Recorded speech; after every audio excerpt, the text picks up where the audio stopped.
topic. We now move over to Europe, where two trains have derailed in Russia's Leningrad region. Regional Governor Alexander Drozdenko said the incident killed one train driver and disrupted rail traffic. We're running you the visuals right now. One diesel locomotive near Semrino station derailed, trapping the driver, who died after rescuers freed him from the cabin. Further south, a freight train with 15 empty tank cars derailed but caused no injuries. Investigators are examining possible sabotage. Authorities have started recovery efforts to clear the tracks and restore traffic. And now we have some further news coming out of that region. According to Chief of the General Staff, Andriy Hanatov, Ukraine may intentionally reduce the quality of mobile communications during Russian drone attacks to prevent the networks from being used to coordinate the strikes. Russia has increased drone attacks in recent months, targeting strategic locations and key infrastructure. Ukraine restricts 4G and 5G connections in specific areas to block drones equipped with cameras from accessing the internet. This comes as Ukrainian President Volodymyr Zelenskyy condemns Russian drones breaching Romanian airspace as an expansion of the war and called for sanctions, tariffs and collective defence measures. NATO has also announced plans to strengthen defences on Europe's eastern flank, while Romania and Sweden express full support for allied security actions. We're now joined by our guest, Ruslan Bortnik.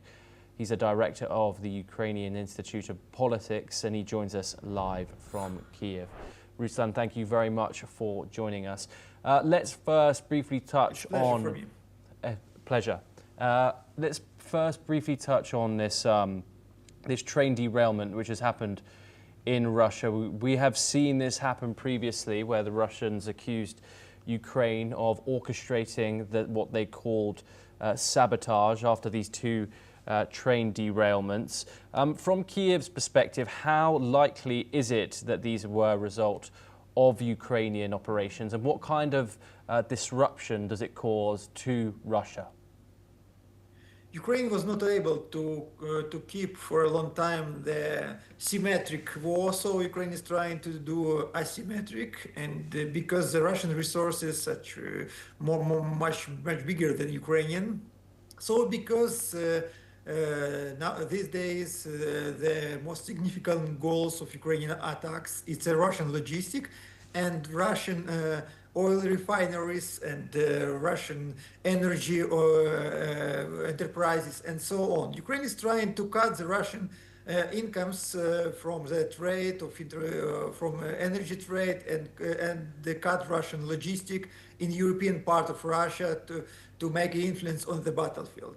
Talking about that, the decision of Ukrainian government to switch off the internet in some regions which are under attack, I want also to add that it is also maybe necessary doings, because Russia increased the amount of drones attack on Ukraine, rockets attack in Ukraine in 9 times during the last year. Starting from this year, in 2025, Russia used more than 34,000 of drones and rockets on Ukraine, and the ability of Ukrainian anti-aircraft forces is not so big, so the switching of this internet connection in the time of the Russian attacks is attempt to change to block the direction for the drones and for the rockets. And of course it's very painful for Ukrainian society, because it means the absence of communication. It will mean also absence to call in the fire forces or to call the emergency. But at the same time, it could be a very necessary decision because of significant increase of Russian drones attack on Ukraine.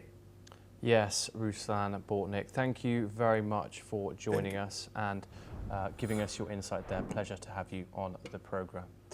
We now move on and over